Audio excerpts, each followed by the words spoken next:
At 9:17 a.m. on April 22, 1942, the morning sun broke over Bethpage, New York, casting long shadows across the corrugated roofs of the Grumman Aircraft Engineering Corporation. Inside, the air was thick with the metallic scent of oil and ambition. Men in overalls moved between half-built fuselages, their footsteps echoing on the concrete floors. The war had already reached deep into this factory, not through bombs or bullets, but through the urgency of survival. Lieutenant Commander Edward Butch O'Hare stepped through the doors, carrying more than just papers. He carried the sum of everything he had seen and everything America was losing. 27 years old, the nation's first naval ace, the Medal of Honor. Still gleaming faintly at his throat, but there was nothing celebratory about his arrival. His fame was not a burden he enjoyed. It was a reminder of those who hadn't made it back. Across the room waited William Schwendler, Grumman's chief engineer. 38, bespectacled, a mind that spoke in blueprints and tensile strength.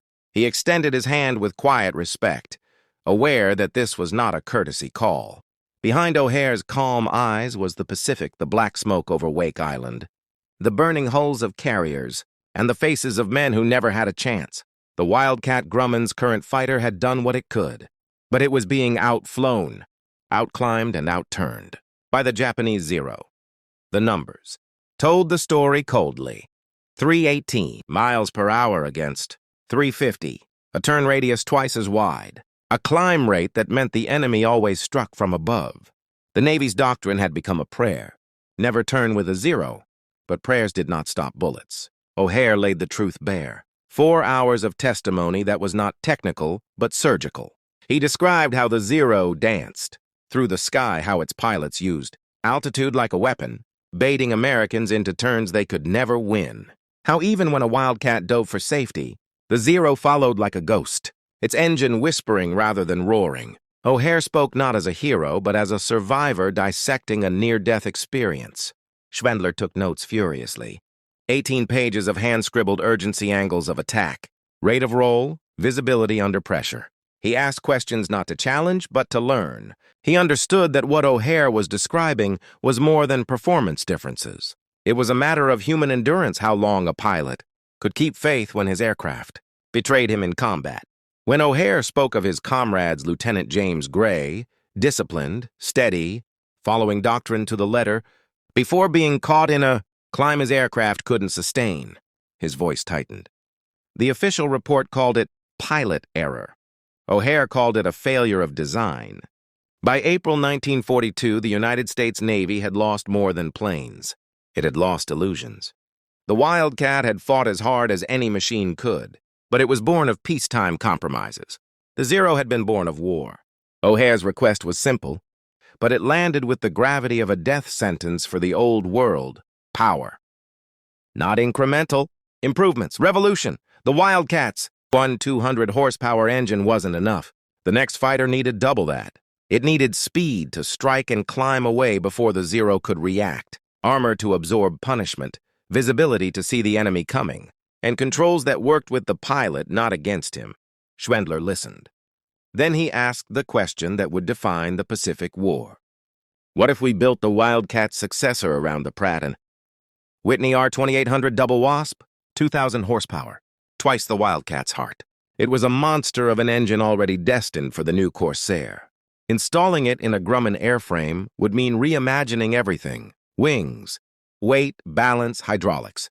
But it could be done. O'Hare nodded. His answer was as quiet as it was final. Whatever it takes. 4 days later, the Bureau of Aeronautics issued the order. The Project XF6F would receive the R2800 engine. It would have hydraulic landing gear, a raised cockpit, more armor, and the same 6 50-caliber machine guns that had become the Navy's signature. The timeline was impossible, but impossible was what the war demanded. Inside Grumman's hangars, the air became electric. Drafting tables glowed under lamps like altars of invention. Maps of wing spars and cowling vents spread across the floor like battle plans. Men worked 18-hour shifts, their tools clicking against aluminum that still smelled of raw industry. The double Wasp engine arrived under tarpaulin covers. its cylinders like a row of clenched fists. By July 30th, 1942, barely 8 weeks later, the prototype rolled onto the tarmac. Sleek, heavier, meaner. The XF6F3. Test pilot Robert Hall climbed into the cockpit, the smell of fresh paint still in the air, and brought the engine to life. The double Wasp thundered like artillery. The flight lasted 45 minutes. When Hall returned, the men waiting by the runway saw it in his face. The aircraft worked, fast, stable, deadly. There were problems, heat, hydraulics, synchronization, but they were fixable. By October, the first production Hellcat took flight. By January 1943, Grumman was producing 12 a month. By summer, 500. The assembly lines ran through the night. The glow of welding torches visible from the highway. The Navy had what it needed. Lieutenant Commander Philip Torrey of Fighting Squadron 9 received the first operational batch. The men stood around the aircraft like sailors meeting a myth. Bigger, heavier, but alive with promise. It felt less like a fighter and more like a declaration. When they deployed aboard the Essex that August, the air over the Pacific seemed to hold its breath. At dawn on August 31st, 1943, Hellcats roared into the sky toward Marcus Island. The ocean below was mirror still. The pilots climbed through the lightning horizon, metal wings cutting through, the pastel dawn. From above, Marcus looked small, insignificant, but its guns were not. Anti-aircraft tracers climbed like glowing vines toward the clouds. The Hellcats dived as one. Searchlights carved the morning open like scalpels. In minutes, the island was burning. 6 aircraft destroyed on the ground, fuel depots erupting like volcanoes. When they returned to the carriers, the deck shook with applause. No enemy fighters had made it airborne. The Hellcat had passed its trial by fire. From that day forward, the war in the Pacific began to tilt. The Americans could now meet the Japanese on even terms and soon, on better ones. O'Hare's quiet meeting in a Long Island factory had reshaped the balance of air power across an ocean. August 1943. Pacific Ocean, the Essex, Yorktown, and Independence formed a steel triangle beneath the blazing sun. Their flight decks crowded with aircraft the enemy had never faced before. The Grumman F6F Hellcat, broad-winged, muscular, painted in two-tone blue. Beneath its skin lay the heart of a monster, the Pratt & Whitney double Wasp. On the morning of August 31st, 1943, the Hellcat went to war for the first time. Its mission, the raid on Marcus Island, was simple on paper but symbolic in blood. A test not just of metal and mechanics but of redemption. At 0500 hours, the engines came alive one by one. 1,000 pistons thundered against the Pacific dawn. On deck, Lieutenant Commander James Flatley, once skeptical of the new design, climbed into his cockpit. His call sign, Fighting 9. His mission, strike hard, return alive. The carriers turned into the wind. Launch flags snapped. And then, one by one, Hellcats catapulted into the air, their propellers biting into the sky. They climbed through clouds that glowed. Gold from the sunrise. From 15,000 feet, Marcus Island appeared like a smudge on the horizon, a fortress of coral and guns. Japanese radar picked them up, and sirens began to howl. The first bombs fell at 0615. Fuel tanks ignited in orange plumes. Anti-aircraft guns hammered upward, their black bursts shaking the formation. But the Hellcats were faster, tougher. What the pilots saw that morning was astonishing. Flak shells bursting against their wings, and yet the aircraft holding steady. The armor that had added so much weight was saving lives. By 0730, the raid was over. No Hellcats lost. 6 Japanese aircraft destroyed on the ground. The Pacific had felt a shift, small, but seismic, back on the Essex. When Flatley climbed out of his cockpit, his flight suit reeked of smoke and sweat, but he smiled. "Gentlemen," he told his crew chief, "this is the machine that will win the war." Fall, the Pacific Fleet's new squadrons trained relentlessly. The lessons O'Hare had given were now doctrine. Never turn with a zero, always dive with power, attack from altitude. But now they had the aircraft to make those tactics lethal. The Hellcat climbed, faster than anything the Japanese had. Its rugged frame could dive at speeds the Zero's wings couldn't survive.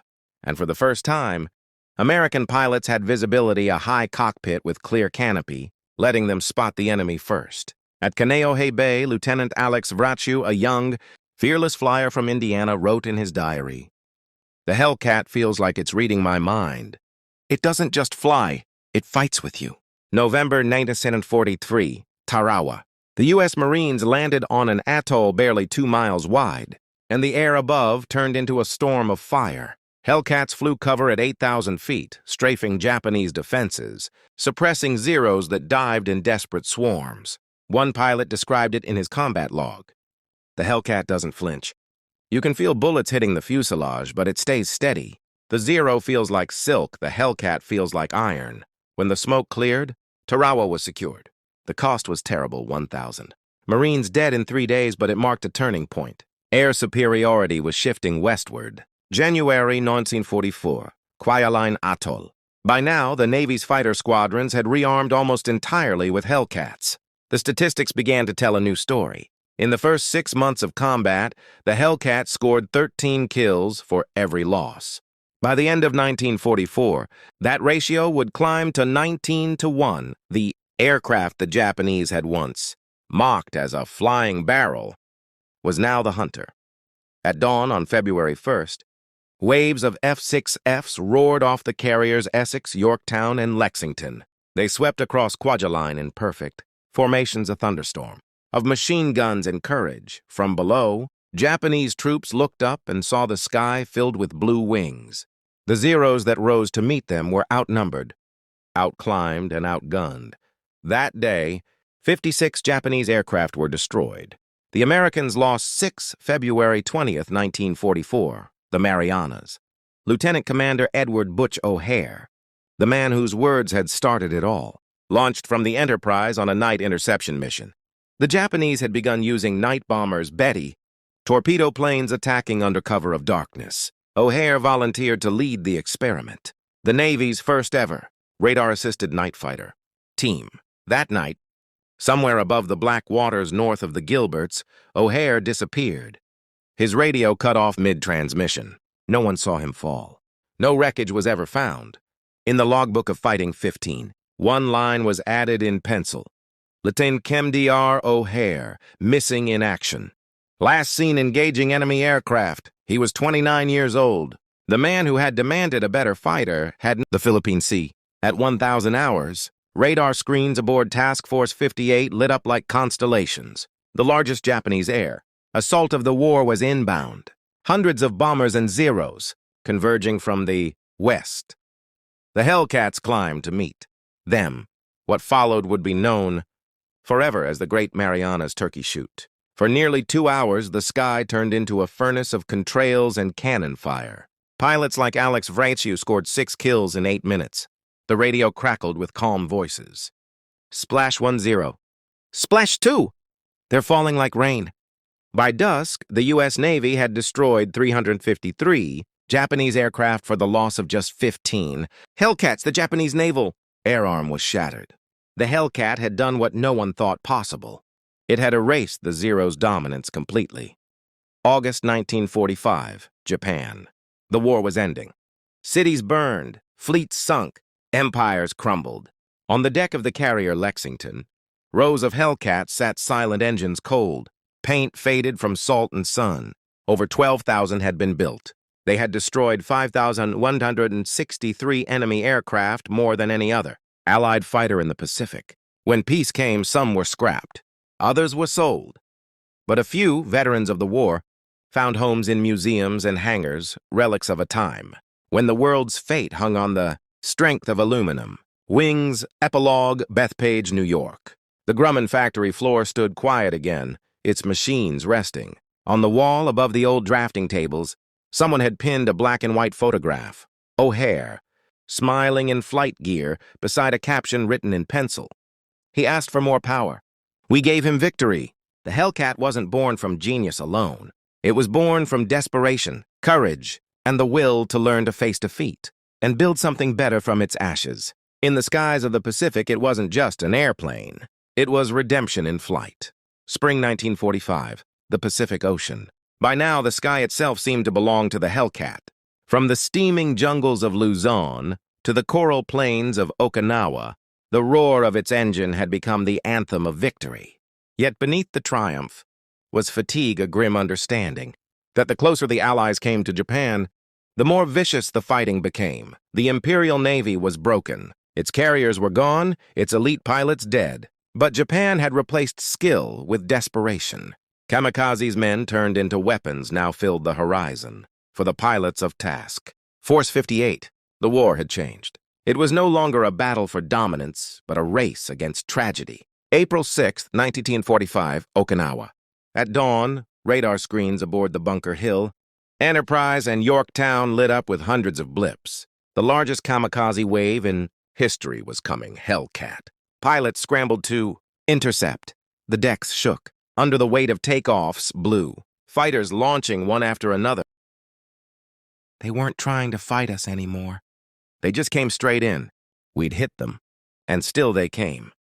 The sky over Okinawa turned into a suicide storm. Burning aircraft fell through the clouds like comets. Hellcats fought until their ammunition was gone, then rammed or clipped attackers to stop them from reaching the fleet. By nightfall, over 400 Japanese aircraft had been destroyed. Dozens broke through, slamming into destroyers and carriers, but without the Hellcats, the losses would have been catastrophic. That day, for the first time, pilots realized they were no longer fighting an air force. They were fighting a nation willing to die, May 1945. The deck of the USS Bunker Hill. Smoke and oil drifted across the water. The ship had been struck twice by kamikazes. Flames rose 500 feet into the air. Captain George Seitz fought to keep his vessel afloat as burning aircraft exploded on deck. Among them, a row of Hellcats melting in the fire. The men who had built and flown them watched as the machines that had carried them through 2 years of war died alongside their crews. The Hellcat had been designed to survive, to take hits, to protect its pilot. But no armor could stop what came from above that day. Over 390 sailors were killed. It was one of the worst losses of any American carrier in the war. When the ship limped back to port, a single F6F that had survived the blaze was repainted. On its fuselage, in black letters, a mechanic scrawled, "Still flying." That phrase became legend in the Grumman hangars back home. June 1945, the edge of the empire. The Hellcat's range had become its greatest weapon. With auxiliary drop tanks, it could strike Japan itself, 1,000 miles from its carrier. At dawn, over the Ryukyu Islands, fighter groups escorted bombers striking the Japanese mainland. They attacked airfields, railways, and shipping, but there was no joy left in the missions. The enemy rarely rose to meet them. In Tokyo, the once proud Zero squadrons were now flown by boys barely trained, flying machines made from wood and canvas. For the Hellcat pilots who faced them, victory felt hollow. Commander David McCampbell, America's highest-scoring Navy ace, refused to celebrate his final missions. You can't feel triumph watching a 19-year-old crash into the sea. The war had stopped being a contest long ago. August 6, 1945, Hiroshima. At 08:15 a.m., a single bomb rendered the sky over Hiroshima white. The Hellcats flying patrol near Okinawa saw the light even from hundreds of miles away. For a brief, horrifying moment, they thought the sun itself had exploded. 3 days later, Nagasaki followed. When Japan surrendered on August 15th, the Hellcats stayed on their carriers, engines off, their pilots staring silently toward the east. They had fought for 3 years. From the first test flights in Long Island to the final flames of the empire, they had outflown the Zero, outlasted the odds. And now their purpose. September 2nd, 1945, Tokyo Bay. 1,000 aircraft circled above the USS Missouri as general. Douglas MacArthur accepted Japan's surrender. Among them were squadrons of F6F. Hellcats' wings folded in salute as the ceremony unfolded below. For the men who had survived, it was a strange kind of peace. They looked down at the ships, the flags, the wreckage of a world reborn, and wondered what would become of the machines that had carried them. There, post-war Bethpage. New York, Grumman's assembly lines fell silent. The war contracts ended overnight. Thousands of workers laid down their tools. In a corner of the factory, the last Hellcat number 12-275 was rolled out under the afternoon sun. Workers gathered, hands in their pockets, as the massive blue fighter gleamed like a ghost of victory. William Schwendler, the engineer who had once listened to O'Hare's desperate plea, stood beside it and said quietly, We built it to survive war. Maybe now it'll help us remember why we fight to avoid one. 1946, the dawn of the jet age. The Hellcat's thunder faded. New aircraft, sleek, silver, powered by turbines, began to replace it. To younger pilots, the propeller-driven fighter seemed like a relic.